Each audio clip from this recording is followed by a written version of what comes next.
So as I'm going to be going through this webinar, I want you to be thinking about and to yourself, like, how do you see yourself growing your business and making more passive income by acquiring more properties and figuring out ways to acquire these properties through financing or other means like seller financing or liens or tax liens and things like that. Start thinking about how you can get more properties. And after I bought my very first property, it was almost like I was hook, line, and sinker. I was caught because that passive income that came in every single month, every month I was able to put money in my pocket because all of the rent coming in covered all my expenses, including my mortgage on the property, and the rest of that was going in my pocket.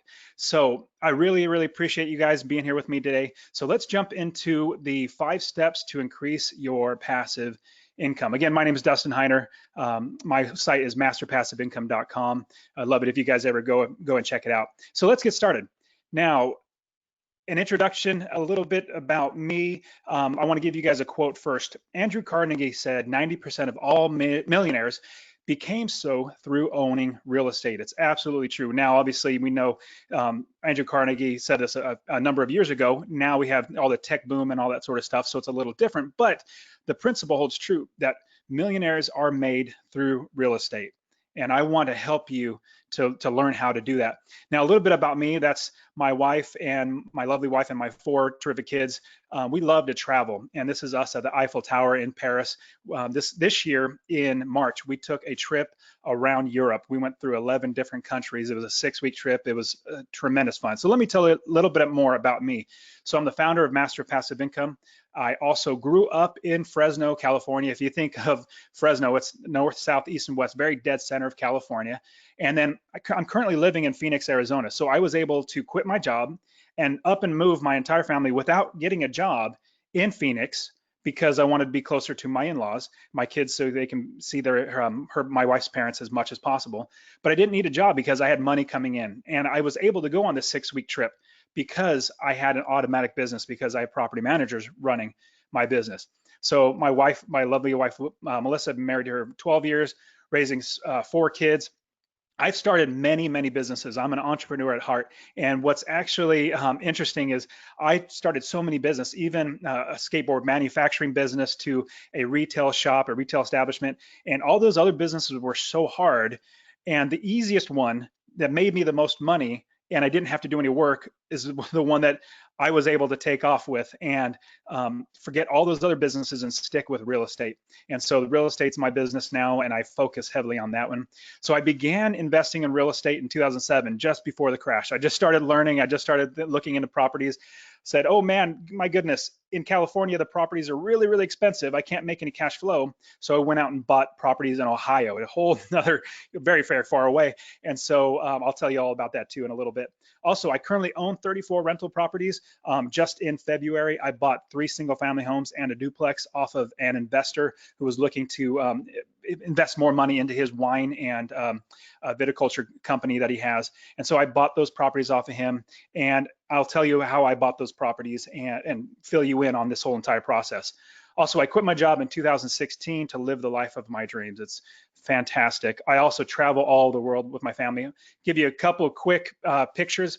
So this is us in Brussels. We went to Brussels, as beautiful country. Another one went to Austria. The Alps are amazing. Like, I'll pause this. If you ever get a chance to see the Alps, it is amazing. This picture does not do any justice to the Alps. We absolutely loved it there. So we went to the Alps and saw those. It was just fantastic. We went to England, also to Edinburgh, which is in Scotland. Went to Switzerland and Sea of Galilee. This is in Israel. We also went to Japan the year before, took another 6-week trip the year before with my dad. That's my dad in the top right. But we went to Japan for 6 weeks, traveled all through Japan.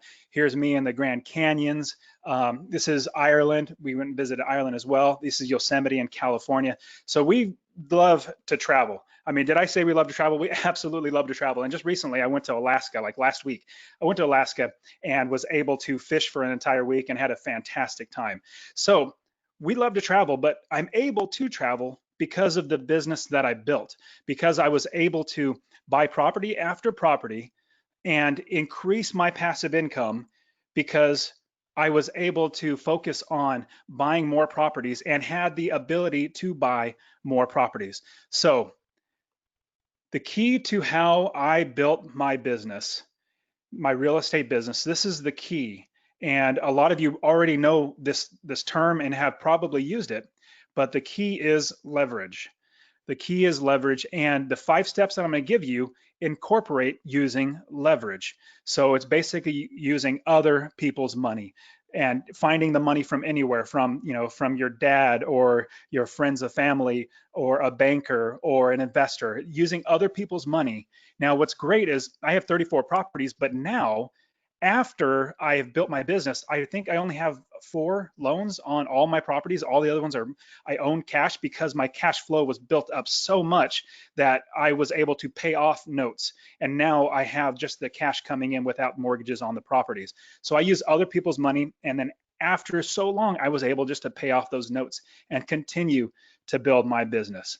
All right, so let me show you how I bought my first 19 properties in 8 years. And this is how I quit my job, was buying these properties. So my first property in 2007, I bought it for cash, $17,000 for cash. Remember, this was in Ohio. I lived in California, and I knew those prices were ridiculous in California in 2007. So I really wanted to get started. So I went to Ohio. Don't ask me how. I mean, I'll explain it to you, but it'll take too long to explain it. But I bought a property in Ohio for $17,000 in cash. The rental income was $550 a month. I mean, wow, that's a lot of money coming in every single month, especially, after 2 or 3 years, I'll have all my money back in my pocket. So here's the property in Ohio. It snows there a ton. I'm living in Arizona now, so I don't experience any of that, but my properties do, and my tenants enjoy it. Obviously they get a great place to live. Now, here's the key. I refinanced $20,000 cash out and pulled the cash out of the property so I can then invest that. Now, here's what you might be thinking, wow, how do you do that? How do you pull more money out? Well, in 2007, remember, this was right before the market crash, and so they were giving loans out left and right, the undocumented loans, where you don't have to document your income and all that sort of stuff. Well, because I had the appraisal was so much more than what I bought it for. I bought it off an investor. And no, I'm sorry, it wasn't an investor. It was a bank. It was an REO. I bought it as an REO, and I was able to refinance and pull $20,000 out because the appraisal came back at like $35,000. So I was able to pull cash out, and I got a bank to lend me the money. Now, my next property, the second property, I bought for $18,000 in cash, and the rental income was $550. Now, here's my property. Now, it looks not as good as the other one, but this is a better area, so I got better rents. It's a decent property, even though the picture doesn't look that great. My tenants are really appreciative of being in there.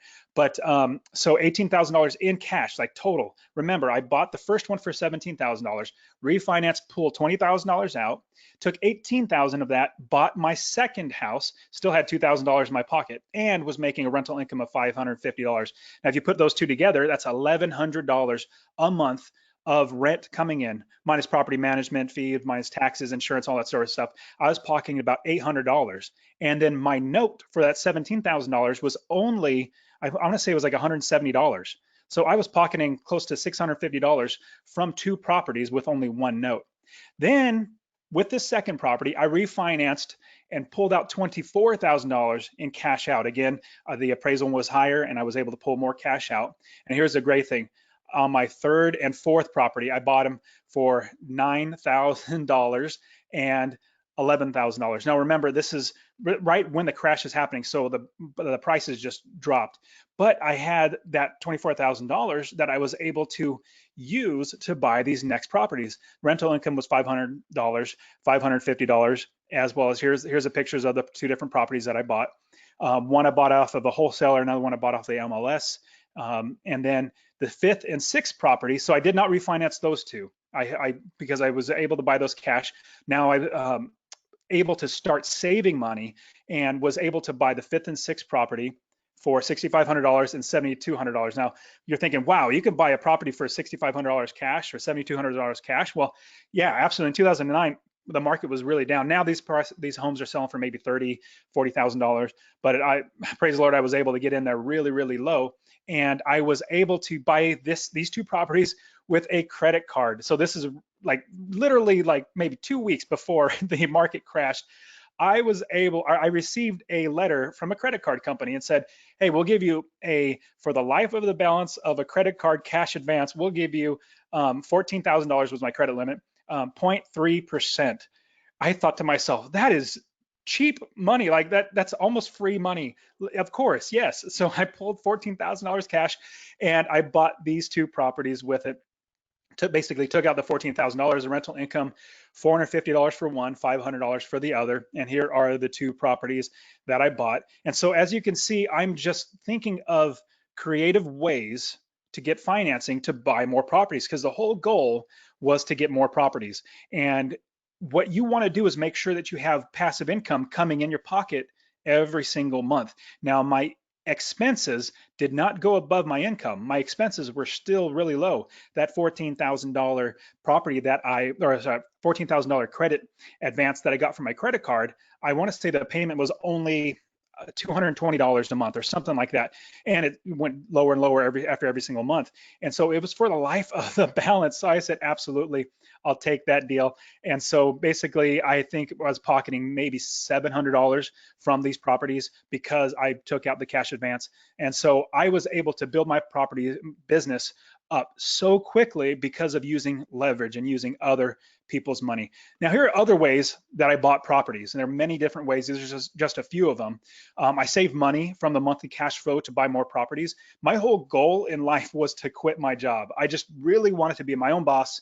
I'm an entrepreneur at heart, like I told you at the beginning, and I kept sacrificing, going on trips or eating out fancy dinners or anything like that because I wanted to buy more properties so I had more money so I didn't have to depend on my job. I knew at any given time I could get laid off or fired, so I wanted to be independent.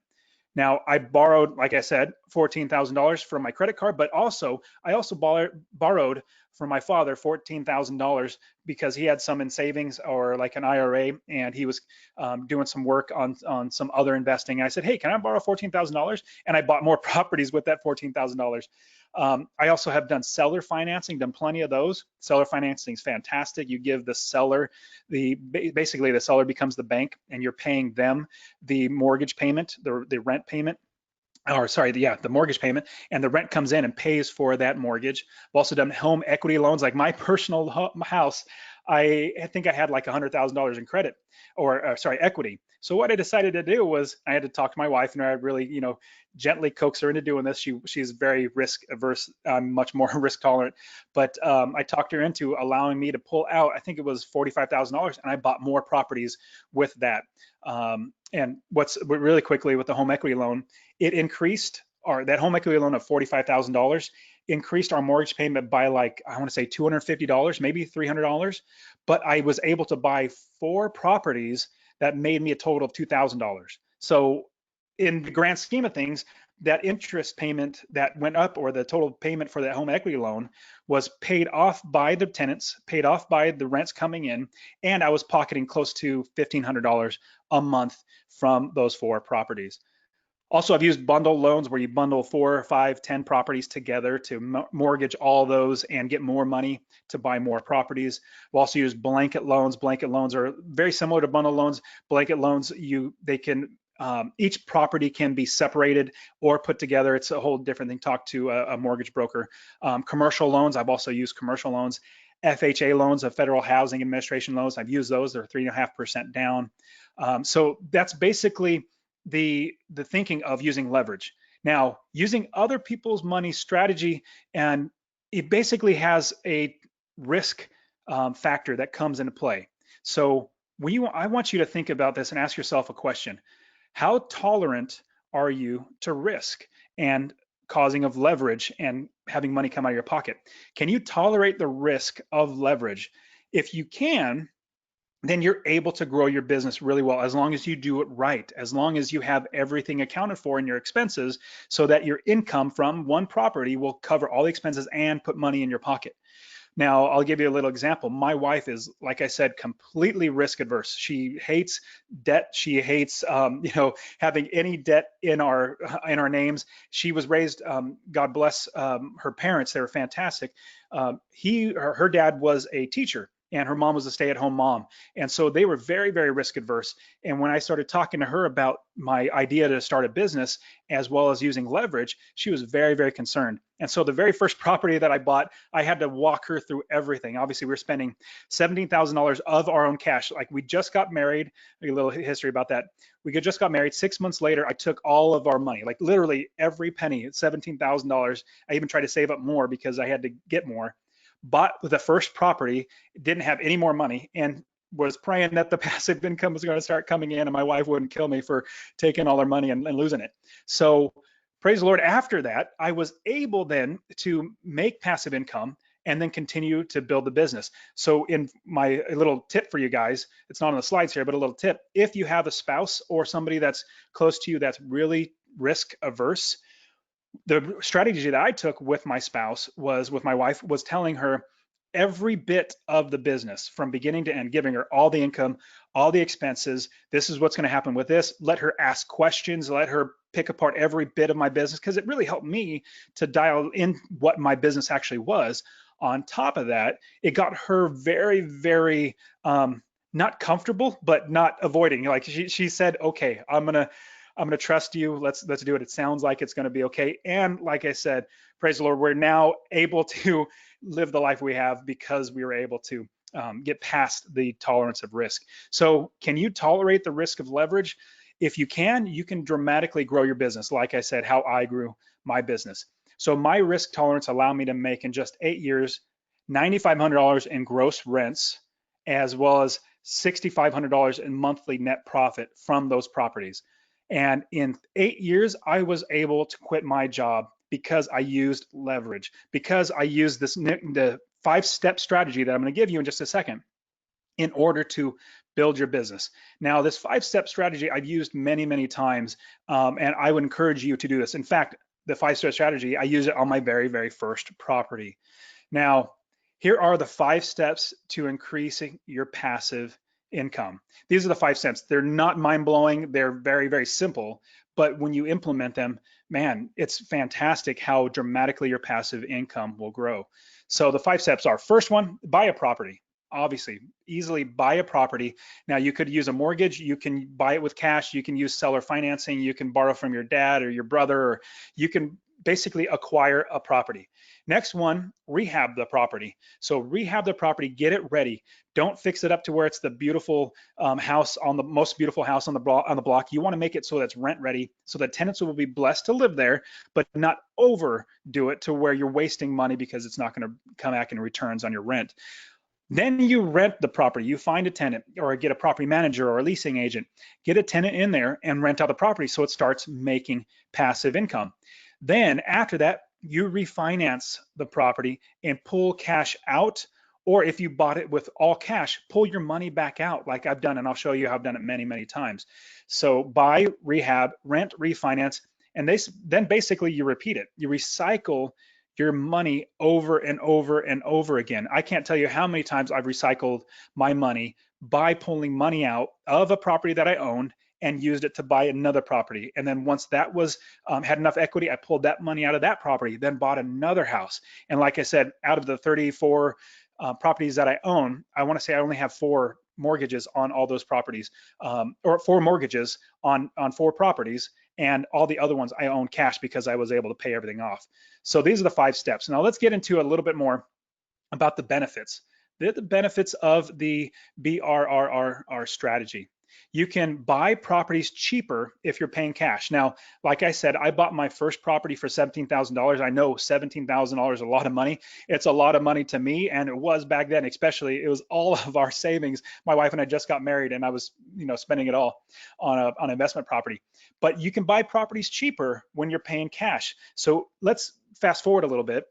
Think about you already having 1 property or 2 properties, or just look at your own private home. If you have $100,000 in equity in your home, if you pull out a loan or refinance that property and you pull some cash out and then buy a property with that cash, then you have cash to buy a new property. And that money coming in from your new property that you're buying, your new investment that you're buying, is going to pay off the mortgage you just pulled out, the refinance you just pulled out. It would pay that off, and then on top of that, make you money. So you bought a house with cash. There are many different ways to do this. Now, also, when you buy a rental property with conventional financing, you need to put 20% of the purchase price down to buy the property. For a $100,000 property, you have to spend $20,000 to get a mortgage. Now, when you look at the strategy of the buy, rehab, rent, refinance, and repeat, if you used cash and then pulled your cash out, you don't have to worry about putting that down payment. Now, I agree, or I completely understand, putting down, $50,000 on a house is more than 20, but imagine pulling $60,000 out. Well, you put $10,000 in your pocket, or use it to invest in something else, because the after repair value, ARV, after repair value is more than you bought it for, so you pull out even more money than what you currently have in the property. Also, you can potentially have none of your own money in the property and receive cash flow every single month. I've bought many properties where literally no money out of my pocket was put down. It was all from other properties. Next, you can repeat the process until you get 10 properties, which is a max amount of mortgages you can have in one person's name. So do it 10 different times and get 10 different mortgages, where hopefully you're making on 10 properties $200 a month on each one of the properties, maybe $250 a month. Well, if you're making $2,000 to $2,500 in passive income, in positive cash flow in your pocket, that's absolutely worth getting those mortgages. Also, buy properties that are conventional mortgages are not able to. I gave an example, and I'll show you a picture of it in the next couple slides, that I bought a property in Houston and it needed septic work. Basically, the septic system was broken. So no mortgage company would allow a mortgage on it because it was unlivable, uninhabitable. And so I was able to buy it cash, fix up the septic system, and then refinance and pull all the cash out and pull even way and above what I put into it. Also, you can increase your passive income dramatically over a very short period of time. Now, I actually could have quit my job in 5 years. That's really what it comes down to. I could have quit my job in 5 years, but I was chicken. Wasn't ready for it. I didn't have enough money in the time in my head. But over time, I had enough money and enough guts to quit my job at 8 years. I was able to quit. Now, I'm gonna give you a pro tip number one. I'm gonna give you lots of pro tips, but if you're a pro, these are some tips that will help you in this process. Depending on the type of loan, the costs of the purchase can be added into the amount. So all the costs involved, meaning closing costs, repairs to get it fixed up, first year's insurance, first year's taxes, etc. All these costs involved in buying and fixing up and getting the house ready to rent can be added into the loan amount. Now, I know some people might be thinking, well, you're amortizing that over 30 years and you're going to pay a lot of interest on that. Well, you know what's funny? You're not paying that. Your tenant is paying that. The mortgage is paying that, and you're paying the mortgage by the rent coming in. So you're not paying that at all. And we're looking at putting as little money out of your pocket as possible so you can invest more or travel the world or do whatever you want. So that's your pro tip. You want to put all your closing costs, repairs, insurance, taxes the first year into it as much as you can so that you can have that paid off over 30 years. Let me give you another pro tip. Pro tip number 2. Buy 10 of your properties, buy 10 in your personal name, then buy 10 in your spouse's name. So that's federal laws. You can only have 10 mortgages in your name. Well, if you're married, have 10 in your spouse's name. So you have 20 properties. That's very, very simple. And many of my students actually do that. Now, you can also get a partner and put 10 in their name.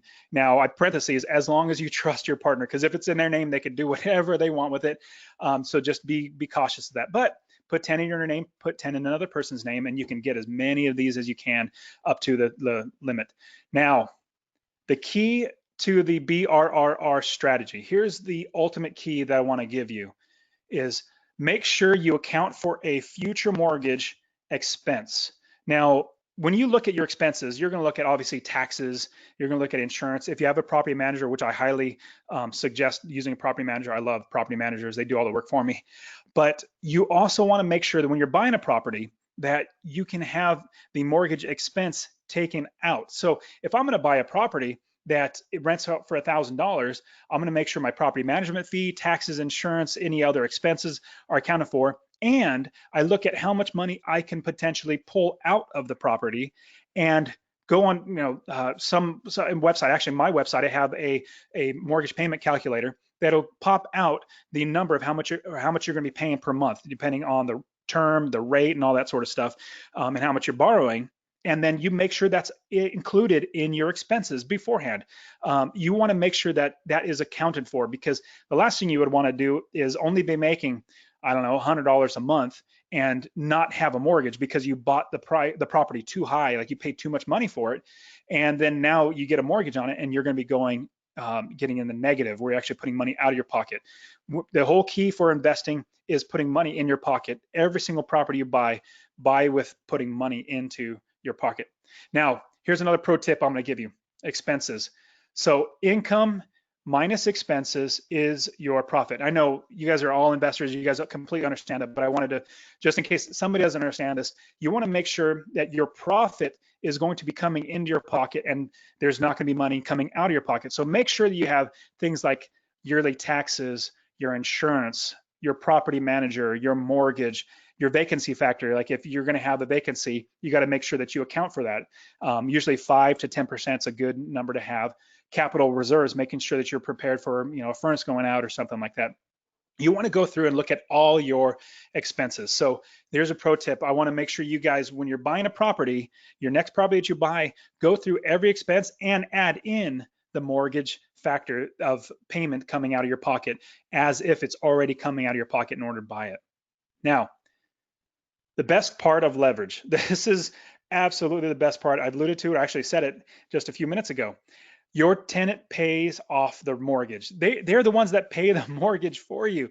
Isn't that fantastic? You're not paying it out of your pocket. If you think, wow, it's a bummer, I have to get a $400 a month payment that I have to pay every single month. Well, it's not you, it's the tenant that's paying the mortgage, as well as a property manager. So if you got a mortgage of $200,000, an FHA loan, this is just an example of using leverage. An FHA loan of 3.5% down for a $200,000 mortgage is $7,000 down payment. That's not, it's a lot of money, but you can save up for a year, 2 years, and actually save up that money to make a down payment on that property. But here's the great thing: tenants pay the balance of the $193,000 of that property plus all the interest. That you're going to be charged by the bank. Now, a quick caveat: an FHA loan, you actually have to live in the property for a year. So give you an example. This is how I teach a lot of students in order to get started buying properties. Buy a property with an FHA loan, put 3.5% down, move into the property, live there for a year while you're saving up more money for a next investment. After a year, refinance your property. After 1 year, refinance the property, pull it out of an FHA, buy another one FHA with 3.5% down, move out of this first house into the second house. So you're now living in the new FHA property, and you rent out your old house. So you can do that over and over and over again. So giving you an example that mortgages are paid off by your tenant, and how you can continue to go from property to property and grow your business very, very quickly. Now, let's go through this step by step. We've already talked a lot about it, but I want to make sure we go through it. So the BRRRR strategy, step by step. So step number 1 is you buy the property. Now, it sounds really simple, or the way I say it comes across as very simple. I know it's extremely hard. Me buying my first property was the hardest property to buy. Then when in February, when I bought 3 single family homes and duplex, it was like a walk in the park. I didn't even think about it. I said, okay, here's the money and let's do it. I got part settle financing for that and part cash. It worked out great for both the seller and myself. But buying the property, let me give you some examples of how you can buy the property. And to actually teach you how to buy the property is going to go way beyond the scope of this webinar. I'm just walking you through this. And I also do have all the information on my website, masterpassiveincome.com, that will walk you through this stuff in depth. So we're not going to do that, but I'm just going to walk through the types of ways that you can buy properties. So there are many ways to buy properties, even if you have little to no money. First, obviously cash. That's the easiest and best way that you can buy properties. And then, like I said, refinance, pull the money out. That's an easy way to look at it. Next one, if you just got a regular mortgage, you just went and put 20% down, you can buy a property. Now, what's interesting about with the cash and the mortgage is whatever equity is in the house, you can pull that cash out. You know, if you bought a house with a mortgage and after 2 years you have $50,000 in equity, well, think about pulling that out and buying a property so that you start making passive income. Home equity lines of credit are really, really great ways to utilize the equity, but then also not pull out a full-blown mortgage. You actually pay down the credit and the payments go down. And so it's like a credit card basically, using your house as collateral. A home equity loan, like if you got a second loan on your property, which I've done many times, you can actually get a whole brand new mortgage that is on second to your first mortgage. Another way to pull money out of your current property or any properties you have. Delayed financing. Here's a huge one that is fantastic. Delayed financing is terrific, and the big reason why it is you don't have to wait the waiting period of a year in order to use the new appraised value. I'll talk about that in just a little bit. So delayed financing, that basically is you buy something with either cash or hard money or something like that, and then you have a bank do delayed financing and you can really quickly get into a mortgage. Seller financing, I've loved using seller financing. You just need to be able to find a seller that's going to be able to do that with you. Bundle loan, bundle all these properties together, pull out one loan. Commercial loans, you can use commercial loans as long as you have a business that's growing, that the company or the bank would see, hey, this is a company that I want to work with. I have commercial loans too. Also portfolio loans. A good example of portfolio loan basically is banks lend out, like think of Bank of America. You get a mortgage to Bank of America, they don't actually lend their money for the life of the loan. They get everything set up and then they sell off your loan to somebody else and they just manage that. They don't use their own money. A portfolio loan would be going to like a credit union or a local bank in your city that would actually hold the loan for themselves for the entire 30 years. And that's part of their portfolio. That's why it's called a portfolio loan. Done those too. Great ways to get properties. Blanket loans, basically bundling them together, but instead of having each property tied together, a blanket loan over all the properties, and then you could sell each one of those properties out individually and not disturb the loan of the entire, all the properties that's underneath the blanket. FHA loans and VA loans are also great ways that you can buy properties even if you have little to no money. Like I said, I'd love to go into much more about different ways that you can and walk you through and all that sort of stuff, but we don't have time, so I'm not going to be able to do that. But let me give you a pro tip. No waiting period. So delayed financing, like I said, is absolutely terrific. You can take out 70 and sometimes 75% of the ARV. That's the after repair value. So after you buy the property and then you fix it up, let's say you buy it for $100,000 and you fix it up, you put $20,000 into it. Well, after it's done, it's worth $150,000 because of all the great money you put into it and all the great things you did to it, to the property. Then the bank's going to say, well, I'm going to let you take that the new value, the after repair value, and I'll let you borrow 70% of that value. Well, what is normally done is you'd have to wait a long time. Now, with delayed financing, you don't have to wait. Now, you can also, like I said in a previous slide, you can add your closing costs, your rehab expenses, your first year's insurance, your inspections, your taxes. But the biggest thing, like I said, there's no waiting period. I know of an investor that he buys a property, fixes it up, gets it rented out, and then with delayed financing, within 2 months, has all of his money back out with the ARV. Now, like I said, the waiting period is normally banks require you to wait an entire year before you can use the new value of $150,000. You'd have to wait an entire year. With the ARV and delayed financing, you don't have to wait that long. You already show that the value is worth more, so you don't have to wait. So that's another pro tip. So you need to look for delayed financing. Step number 2, rehab the property. And again, I'm just going to say this one more time. I can't go into every bit of this, rehabbing the property. I'm just going to give you general ideas of how you can do it. If you want to learn more, you can go to my site. I'll help you out as much as I can there too. So utilize contractors and property managers. The biggest thing, I love property managers. They do all the work while I go to Alaska and fish, or I go 6 weeks in Japan with my family, or 6 weeks all over Europe, seeing 11 countries, while they are doing the work, making me money. But contractors on the same time, they're doing all the work for me. So Save time, save your time. Time is the most precious thing that you could spend.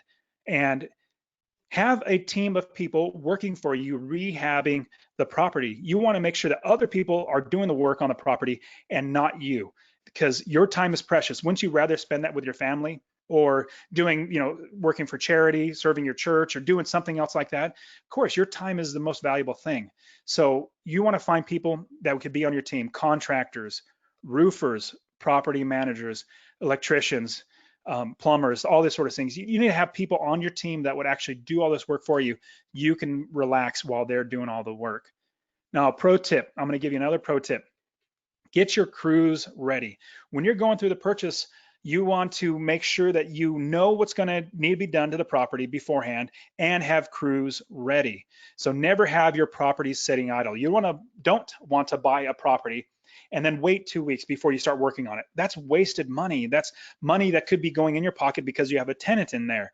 So once you close, you should be fixing up the property the next day. You should, have your property manager and have them ready and say, okay, get to work. And the next day getting started, because when your property sits idle, you're losing money. The shorter it takes, the rehab time, the more money you make, because you can get a tenant in there sooner and start making passive income. Step number 3, rent the property.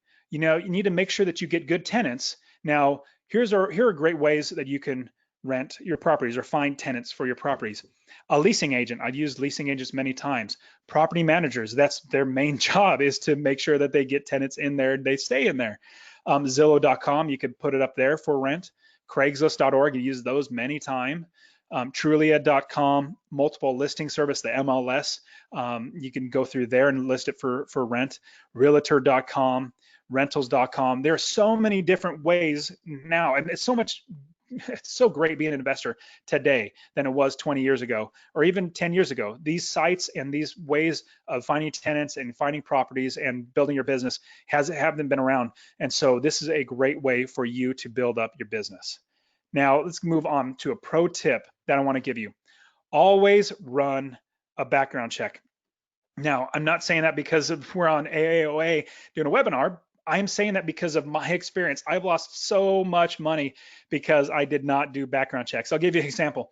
I decided to I made a decision to start doing background checks on everybody because I was tired of having evictions after 2 to 4 months. Now remember, these properties were $17,000, and so it's a really depressed economy there in this area that I buy in Ohio, and the tenants move out very quickly and easily. So if I have an eviction, it's going to cost me $1,500 to $2,000 to get it back and rented again. That's a lot of money. Well, a $35 background check saving me $2,000, I will easily pay anybody $35 to get $2,000.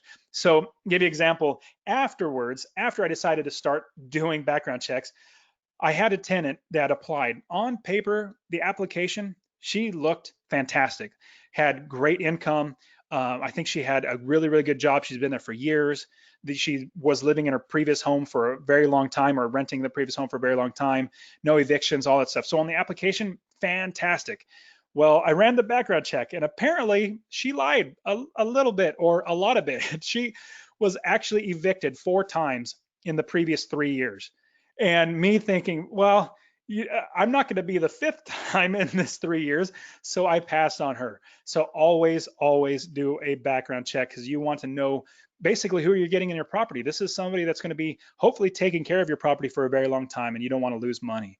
All right, step number 4, refinance the property. Basically, get your money back out of the property. So refinance options. One would be a residential mortgage. Like if you currently have one home, or your private mortgage on your private residence, just refinance it and have cash out at the same time. Like you don't need a home equity loan, just literally do a residential mortgage and have cash out on top of the balance of the loan. Next one would be home equity line of credit. We already went through a number of these. Home equity loan, delayed financing, a bundle loan, commercial loans, portfolio loans, using different creative ways to pull money out of your property, basically getting your money back out so then you can recycle it and buy another property, and blanket loans as well. I'm gonna give you another pro tip. Another pro tip is in order to find financing, so for finding financing, obviously you can, talk to investors if you could find them, and you can get them to give you money. But finding financing is like at a bank. What I suggest, and this is what I tell all my students, is search, and like a Google, Bing, or whatever type of internet search for a mortgage broker in your state. It could be as easily like if you're in Iowa, you type in mortgage broker Iowa, and you'll get a bunch of listing for mortgage brokers. Or even go to Zillow.com. Go to Zillow.com and look for mortgage brokers on there. Basically find a property in that city or state that you want to buy, and they'll give you a listing of all the different mortgage brokers you can go through. Now, this is the big thing I want you to remember. Ask if he or she does these different financing options, because they have the ability to figure out what type of problem might come up. Like if you have 5 properties already that 3 of them have mortgages on, you need a 4th one, and they're saying, well, you have this problem and this problem. You want a mortgage broker to have options, not just say, well, I can't get this mortgage refinance for you and then be done. But you want to see if they have worked with investors that have creative ways. So delayed financing is one, a home equity loan, commercial loan, bundle loans, or blanket loans. You want to ask them if they've had experience doing these things. If they have, they've probably worked with investors in the past, and they have means to get you the money, even though one avenue may be blocked. Now, moving on, step number 5, repeat the entire process. I've done it many, many times where I've taken that $17,000 that my $17,000 in cash that I bought my very, very first property. I've recycled that over and over. And now, like I said, I have 34 properties. Now, what is great is you can recycle your money over and over and over again. And up to me now having 34 properties. And if you continue in that process, you can buy properties like this. Remember, I had $17,000 in cash that I bought my very first property. Well, here's a property that I bought in Houston, Texas. Like I was telling you, this property had a problem with a septic system. And so the seller was having trouble selling it. And nobody could buy it because mortgages would not be given by banks because it was uninhabitable because the septic system was broken. So I talked him down. He was originally asking like 190. I got him down to $151,000. So I bought it for $151,000 cash, and then refinanced and pulled out $180,000 on top of the money that I pulled out. I pulled out $29,000 on top of that to invest more, basically to invest more, but also to pay back myself for putting in a septic system and fixing up the property. That was basically all of my rehab costs. I included all my closing costs, taxes, all that sort of stuff. Added that in there, and I was able to pull out $180,000. So if you continue this process, you can get up to where you are able to buy properties like this.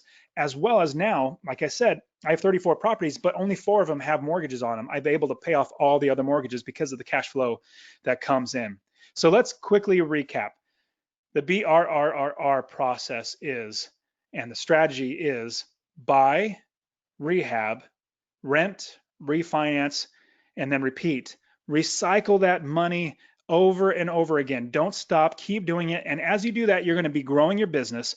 You're becoming more successful, having passive income coming in to where eventually you won't need to work. You won't need a job. You'll be able just to live off of the income coming in from your properties. Now before I get into the questions, which I'm going to do in just a second, give you a little bit more about me. So again, there I am, Dustin Heiner. Masterpassiveincome.com is my website. And I teach all about real estate investing and rental property specifically. So I have a bunch of articles on there that teach you exactly how to do all this sort of stuff we talked about, and then some. I have a podcast out there that explains everything. I have courses, I have coaching. I also have videos in there teaching you how to invest in real estate. Hopefully you can tell I'm really passionate about real estate, really passionate about being blessed to live the life I have.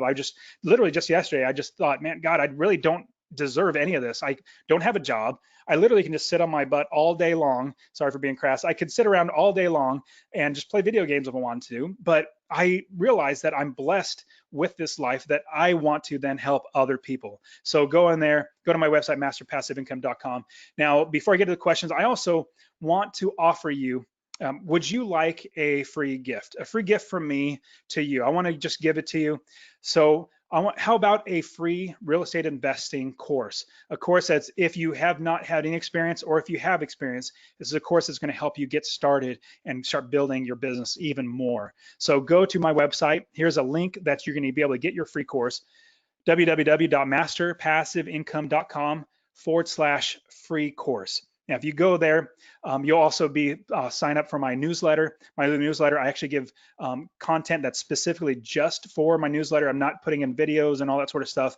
It's just a benefit for people being on my newsletter. But you also get this free course. I have a bunch of worksheets and other ways for you to learn how to invest more on there as free downloads as well. So I want to help you as much as I can to get your life dramatically changed, just like my life, because of real estate investing.